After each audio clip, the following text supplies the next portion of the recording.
Hello.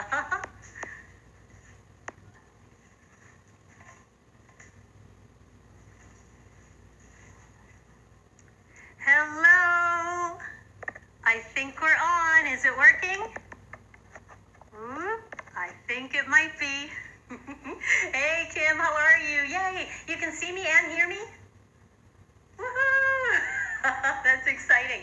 I am so excited. So hello, my name is Valerie Beck and I eat chocolate every day. And as you can see, I've got an array, I hope you can see, I've got an array of chocolate here to share with you and chat with you about. So who else eats chocolate every day? Yeah, that's why we're here. Well, I am so...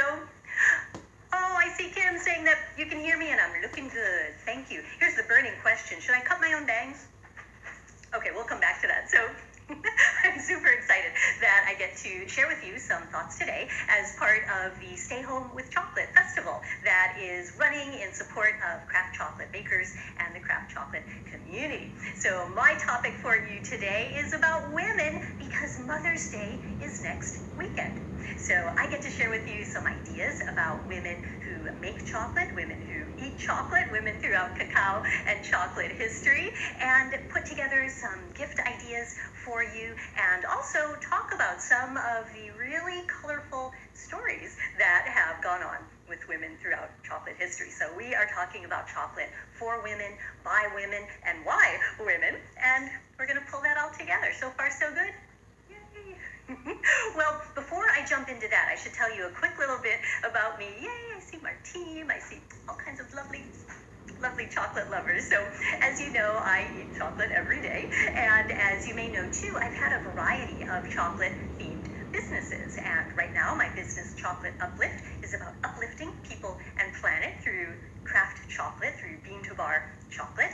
And I consult to chocolate makers and cocoa farms and retailers, and I broker and distribute chocolate. So that's what's going on with Chocolate Uplift. Let me tell you too a little bit about my mom, because her words of wisdom continue to guide me to this day. And I miss my mom so much. I'm in Chicago. We're here in my downtown log cabin beach house, as I call it, and my mom is on the East Coast with my sister, and my brother is out east as well. And I tease my West Coast friends sometimes because they think Chicago is out east. Midwest, we're in the Midwest. Anyway, so my mom's out east, I'm not. I'm in our hometown of Chicago. So some words of wisdom from my mom that have always guided me and that are going to guide us through our presentation today. Mom always told us kids when we were growing up, consider the source. Consider the source. What does that mean? Well, it means instead of believing everything we read or hear, instead of believing everything on corporate-owned mainstream media, instead of just simply accepting everything at face value, consider the source. Who's telling you the thing that they're telling you, and what's in it for them, and what's in it for you? Who profits? Who suffers? Who's trying to persuade you, and toward what ends? Now, to me, consider the source also applies to the food that we choose and eat. What is the literal source of that food? Who grew it? Who made it? Whose hands worked it? Where was it before it came to us? And as you know, cocoa beans, and this is one of Kim's snacking cacao beans. I'll zoom it in for you a little bit there. As we know, cocoa beans do not grow in Hershey, Pennsylvania, Belgium, or Switzerland. They grow in rainforest-type climates, and there are women involved at all stages, from cacao to chocolate, to eating it and enjoying it. So yes, I've got a smart mom, consider the source. So that's kind of our guiding theme for today. You know, before I jump in and show you the first chocolate bar and set that I've put together, I do want to say I was so inspired by Kim of Good King Cacao's IG Live yesterday, also part of the Stay Home with Chocolate promotion or series. I don't know if you happen to catch that, but I think it's on her stories and her YouTube. Well, she had her mom on the IG Live. They're in different locations, different states, but there was Kim on the top of the screen and there was her mom at the bottom of the screen, and I just found that so inspiring. I don't know that my mom is quite up for that yet. She's not the camera hound that I know I can be sometimes. My mom is a reserved person until you get to know her, and then wow, is she a nut too, in a really great way. But the point is, one of the great questions that Kim asked her mom on that presentation yesterday was, what was a Mother's Day that really stood out to you? And they had a great discussion about that, and we were all chiming in. And her mother said something that really resonated with me, that for her, a great Mother's Day is one where she doesn't have to clean up at the end of it. So something to keep in mind when we are shopping for our moms or for other women in our lives, whether it's someone biologically related to us or not. There's so many ways to honor women and to honor Mother Earth, the woman who is in all of our lives. So I texted my mom that same question this morning. Mommy, I asked her, was there any Mother's Day that really stood out to you? I'm doing this presentation later and would love to know your thoughts. And she texted back something that just melted my heart like hot chocolate. She said that her favorite Mother's Day was her first Mother's Day with me as a baby. Mommy, I miss my mommy. And then of course she's very inclusive to my younger sister and brother, who I miss them. I miss them too. She said that any Mother's Day when we're all together is her favorite. So whether you're together with your mom this year or together with a special woman you want to honor this year, or whether we're doing it virtually, let me jump into some ideas for all of us. Okay, so the first chocolate, we'll just dive right in. The first chocolate bar that I'm really excited to show you, and I'll zoom it in for you in a while. Oh, and I'm reading Shay. Hey, Shay, her mom doesn't need to be shopped for. She just takes from her stash. I wish my mom were here to take from my stash as well, so rock on. Well, I am holding in my hand the newest, the latest, the greatest from Ascania Chocolate of Haiti. Now, I'm so excited about this bar because there's lime in the chocolate. And I'll tell you a little bit more about that. But first, the chocolate company, Ascania Chocolate brand, is owned by Corinne. And I am so impressed by Corinne's work. She was born in Haiti, came to the U.S. for her college and master's degrees. And then when the earthquake of 2010 happened, she went back to Haiti to help. And her method of helping is one that resonates for all of us entrepreneurs, I think. And that is using business, using entrepreneurship as a tool for good. And that's why Chocolate Uplift represents brands that believe that way and that honor people and planet. And Ascania Chocolate is one of those brands. So the business is woman-owned. Most of her employees are women. And the cocoa that she uses, the cocoa beans in the bar, are from Haiti. So local cacao, local sugar, and local lime zest. And oh my gosh, is it delicious. And I happen to have a lime. Yes, I'm prepared. And so if you're thinking, okay, wait a minute, Valerie, lime and chocolate, does that work? Is that a thing? Well, maybe you like orange and chocolate. Maybe you even like lemon and chocolate. Let me tell you about this lime and chocolate. For me, it's not like sucking on a sour lime that dries out your mouth or puckers your mouth, but there's an earthiness to this lime, perhaps enhanced by the earthiness of the chocolate. So it's a delicious, delicious chocolate bar. A shipment of them is on their way to Yahara Chocolate in Wisconsin, so you can order online from Yahara, or you can order direct from Ascania. She's got stock in New York City, so she would be shipping from New York. And I mentioned some of that now, and we'll come back to it later, because the role of retailers in the value chain, in the supply chain, is critical. Sometimes we want to shop directly with the brand. Sometimes we want to shop with a retailer, and there are various reasons, and we'll kind of cover that. So I've got links to the retailers and to the brands that we're talking about today. I'm a step ahead. I've already got these posted to my blog at chocolateuplift.com. So you can click and shop. As you know, I don't sell to the public. I sell wholesale, and then the public can buy from the brands or from the retailers. So, okay, so that's a little bit about the bar. Didn't I mention something about pairings and gift sets? Okay, watch this. I feel like Julia Child, in those great, I'll set this one down, cooking shows where she's got everything in various stages of assembly. Ooh, and can you see what I've got here? So what I've put together is a spring green set, a green Mother Earth set for Mother's Day. And if you caught my first IG Live, this is my second one, not counting a third one, I guess you could say, where I was on the bottom half of the screen with Michaela of Mickey Choose. That was super fun. I couldn't seem to get unpixelated, but that's, whatever. So the screen was weird. But in any case, what I'm trying to say is that in the Chocolate for Breakfast IG Live that I did previously for Stay Home with Chocolate, I talked about pairing like with like as simply a guiding theme Pairing contrast with contrast is also exciting. Pairing like with like is just simply a guiding theme that you might choose. So I've taken various shades of green. We've got that delicious lime bar that I just mentioned. Another Ascania bar has got the dark milk chocolate. It's so rich and delicious. And then here I've got, can you see it, a Bixby chocolate. I'll pull this one out and show you that as well.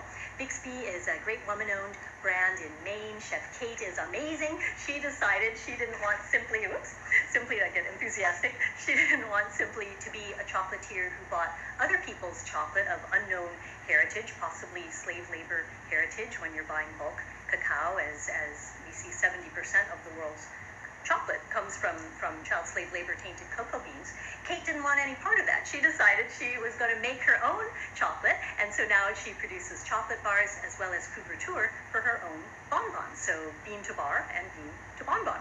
And one of the newer innovations she's created are what she calls her smoothie bars. So it's vegan white chocolate, and this one has got matcha green tea. It's really beautiful and yummy. So we've got green themed chocolate bars. I put them in a green dish with a green lime. Well, what does this mean for you? If your mom is into, I'll set that back down, if your mom is into eating clean, maybe you want to gift her the chocolate bars we talked about and assemble them yourself with some greenery, with some organic fruits and vegetables. Maybe you want to give her a subscription to a local CSA, to a farmer's subscription service so that she can get good food to eat right at home. You get the idea, right? We're pairing like with like. We're thinking about what your mom or that other special woman that you want to shop for, we're thinking about what is going to resonate with her and how can we have it put together, in a really thoughtful and attractive package. So, okay, that's kind of what we're doing. That was my first sort of set and idea. Yay, so far so good? And I'm trying to look out for questions and waves, and gosh, I wish you were here with me. We could just do it in person. We wouldn't have a screen, and you could help me eat all this chocolate. We'll come back to that.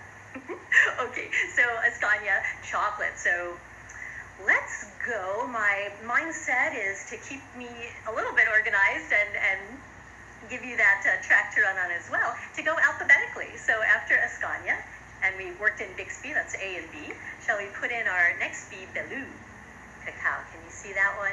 Yeah. Lulu is another really cutting-edge brand in that, just like Ascania, where the chocolate is made in the country where the cocoa beans are grown, Haiti, same scenario, but El Salvador. The in-country trend is so exciting. It's something that I've been thrilled to promote for several years now, because if you think about it, it's often quite rare that grower countries or mining extracted countries are also where the finished product is made. And let's face it, what brings in more money for the local people, what boosts up their economy, is it just exporting the raw goods, or is it making a finished product? So if our cell phones, which contain copper and all kinds of elements and minerals and extracted mines, we've got to figure that out for the new world, right? Stop this extraction, this extractive capitalism. We'll figure that out in the new civilization. But what if the products were made in Uganda and made in Congo instead of being shipped to other countries for the finished product? You get the idea, right? So we're seeing this wonderful wave of creativity. It makes all the difference, right? Where the countries that are growing are also producing. And wow, we've got two examples that are women-led. Are you seeing a pattern? Uh-huh. So Emily of Lulu Cacao also studied in the States for her undergrad and MBA, went back to her home country. I hear Georgie the cat. Oh, she's climbing into the pantry, which I don't think you can see that. Okay, we'll sort that out. Georgie! She's fine. So the point I was trying to come around to is that today Emily lives in El Salvador with her husband and two beautiful children. Her older daughter's nickname is Belu, and so hence the name of the brand. So again, all local El Salvador products, no unpronounceables, no lecithin, no strange ingredients in any of these brands. I know you can't see the fine print and everything is kind of reversed on IG Live, like in our world lately, but it's just cacao beans, cane sugar, and salt. This is the sea salt bar, so a little touch of salt has been added. So, okay, what if you think your mom or that other special woman would like this bar? What would be a fun way to combine that into a set? I'm thinking artistry. Can you see this adorable cup or vessel that I've got? Well, this was made by Brooke of Yahara Chocolate and Green Road Pottery. And when I went to Brooke's shop to give a talk on choosing conscious chocolate, looking for chocolate that's slavery-free, soy-free, sustainable, small batch, and scrumptious, my 5 S's, I was so inspired to walk around Brooke's shop and see all of these beautiful pieces of pottery. And I wanted to pick some up and take some home, and this one just caught my eye. And I just thought it was darling and adorable and sweet. And Brooke said to me, you know, Valerie, that is my tester, just doodling, and it's not really supposed to be a pot. It's just like where I scribble and draw. I said, I'll take it. I just think it's darling. But if you go to greenroadpottery.com or yaharachocolate.com, you'll see finished goods that really are supposed to be for sale, and that are gorgeous as well. So maybe your mom is beautiful, right? The cup is beautiful, says Shay. I agree. So maybe your mom is into pottery and china and arts and things of that nature. And what if you put in some beautiful chocolate bars? I've got another Escania, the dark chocolate. I've got a Chocolado chocolate from Atlantic. Can you see that one? That's a husband-wife team. Elaine and Matt will come back to the X's at the end of our alphabet. And I put in some colored pencils. Art therapy is similar to chocolate in that it can cure almost anything. Whether we are any age at all, just somehow creating. You're baking more than usual, I've heard. I confess I'm baking exactly as much as before. Zero, nada, not at all. But you're doing it for me, I feel, which is really cool too. So whatever your artistic expression is, it's so healthy. And maybe your mom or that other special woman is into that too. So again, just another idea of a set. And if you order the chocolate and the pottery together from Brooke, that can all be sent to mom. So again, it's a way to let a retailer help you get the right items to the right woman. Gosh, and I just realized I should mention Brooke is a dude.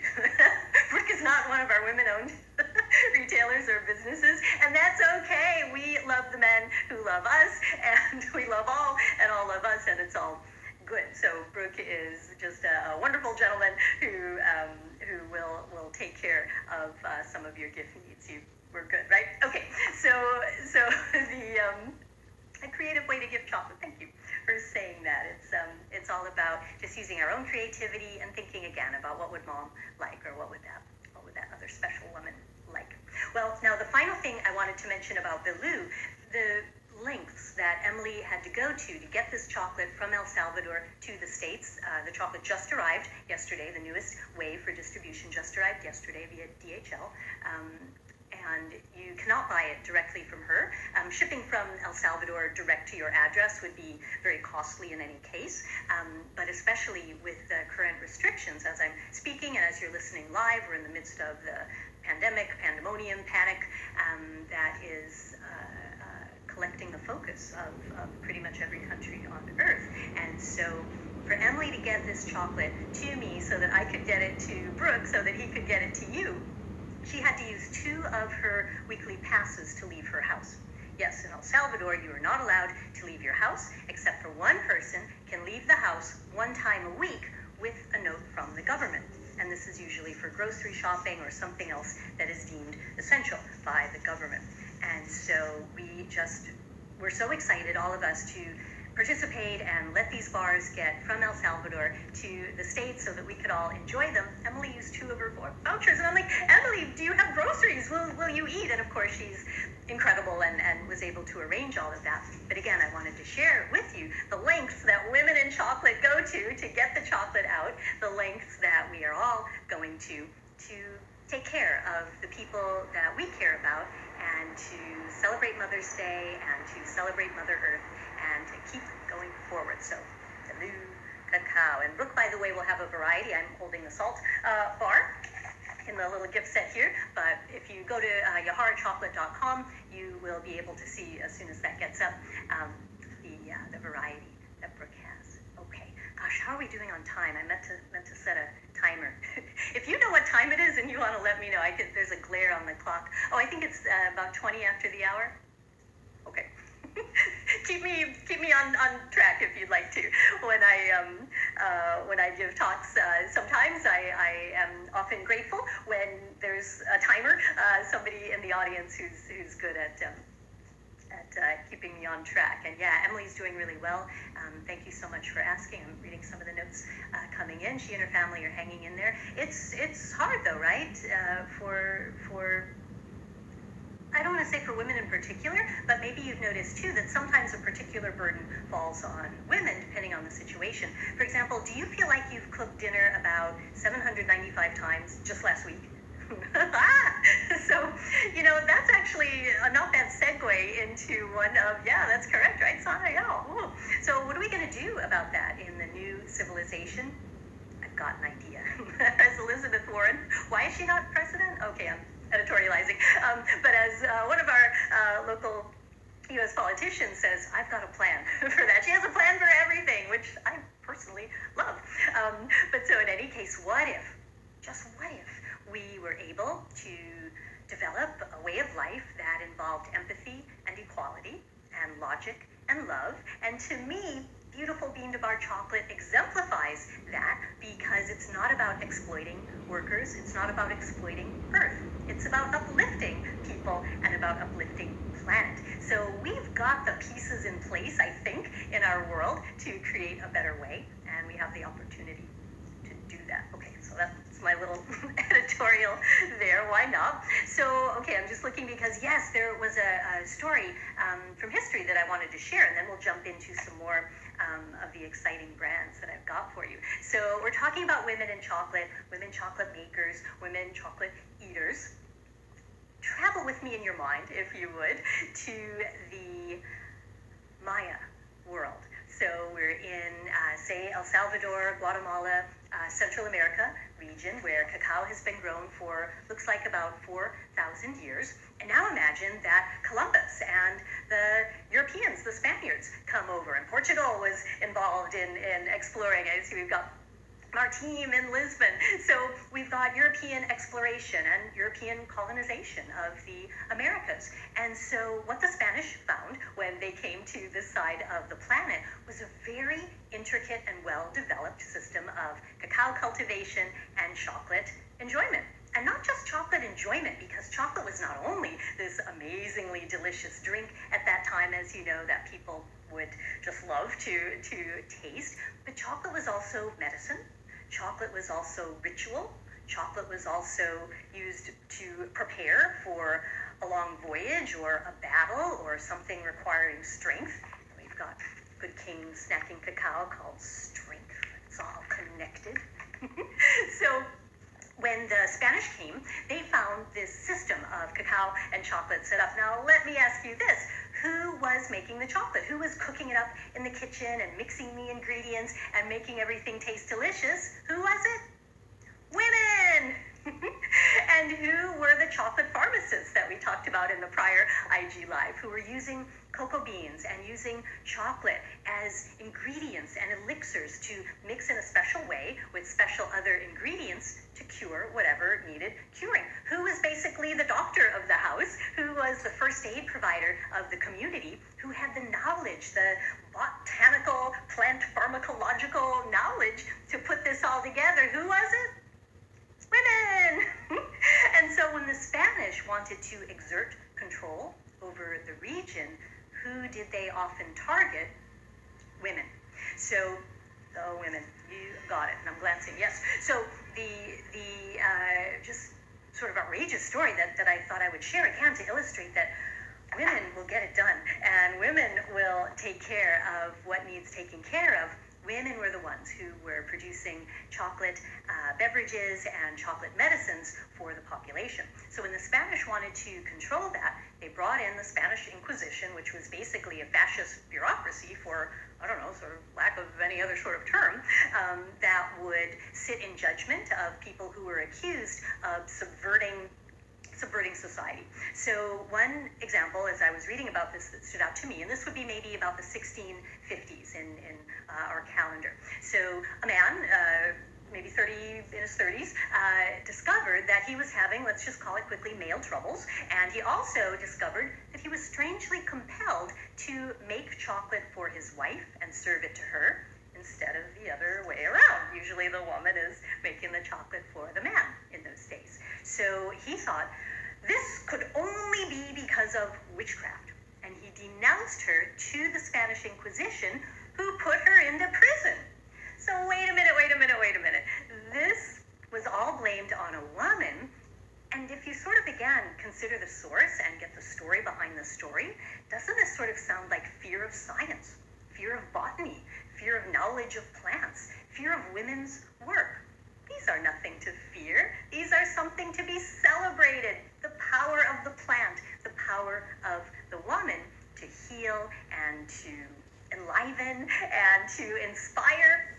These are all positive. So ultimately, we don't know what became of that particular woman. I would love to know the rest of her story, but we do know that women today are carrying the banner forward, making amazing chocolate and making life amazing. With the help of wonderful men. Okay, so it's a crazy story though, right? Good heavens. Witchcraft? Really? That's the word for women and science? So let's start to wrap up the time that we have together. I'm keeping my eye on the clock there, and again, if you see the time better than I do, let me know. But to start to wrap up our time together, which I wish I could just hang out with you for the whole rest of the day and eat chocolate and talk about good things, I do want to show you just a couple of other ideas that I have for you and your moms on Mother's Day. So one of the bars that I've been so eager to show you is this beautiful bar by Ritual Chocolate. Can you see it shining and shimmering in the light? Yeah, well, this chocolate bar contains juniper and lavender. Have you tasted this one yet? It's not soapy the way lavender, to me, it's not soapy the way lavender can sometimes be, but it's more herbal. And it's got this, again, just sort of springtime, refreshing note. And so a chocolate bar like this, I might put in a bouquet of 2 or more. I might wrap in some other colors, putting like with like. Here's chocolatl again. I promised we'd come back to them. And both Ritual and Chocolate are husband-wife in terms of chocolatl, or male-female run businesses in terms of Ritual. So I thought we would sort of end on a note of togetherness and loving all. And by the way, can you see the chocolatl bar here? It's called Go Nuts. I don't know if you can see that, but anyway, it's a beautiful bar. And when you look at the chocolate itself, I've opened the bar already. It's got just a beautiful mold, beautiful molding to it, and on the back, the nuts. These are vanilla sea salted almonds, roasted, and so the flavor is just so warm and roasty. And then here on the Ritual bar, the flavor is so cool and herbal. So it's just a great sort of a contrast, but with harmony. And what if you put these with a beautiful scarf, like the one that I'm using as a tablecloth in my kitchen? I'm sitting here at the counter. You get the idea. So I am excited to share with you that bouquet. Oh, and I was going to say too, what if you put it with a bouquet of actual flowers? And I was going to get some, and for a variety of crazy reasons we won't go into, that did not happen. But you get the idea. So that's what I wanted to share with you, some ideas for a time together, craft chocolate, and Mother's Day, a bouquet of lavender bars, says Geneviève, voila, that's what it is. Final note I wanted to mention for you is don't forget the note. What does mom or that special woman want more than anything? She wants you. She wants your connection, your love, your togetherness. And so whether you're together in person or not, the old-fashioned, I'm an old-fashioned gal sometimes, the old-fashioned handwritten note can go a long way. Maybe your mom is of a generation like I am of a generation where we had handwritten notes, and would you not agree that whether you've tried it or not, there's just something about the idea of actually putting your own hand artistically scribbled, however it is, your own words to paper for your mom or for that special woman. She is going to love it, love it, love it. So that's what I wanted to share with you. You can check it all out at chocolateuplift.com. Thank you, thank you, thank you, and keep eating great chocolate. Happy Mother's Day. We did it. Now I have to turn it off. Okay, I'll do that.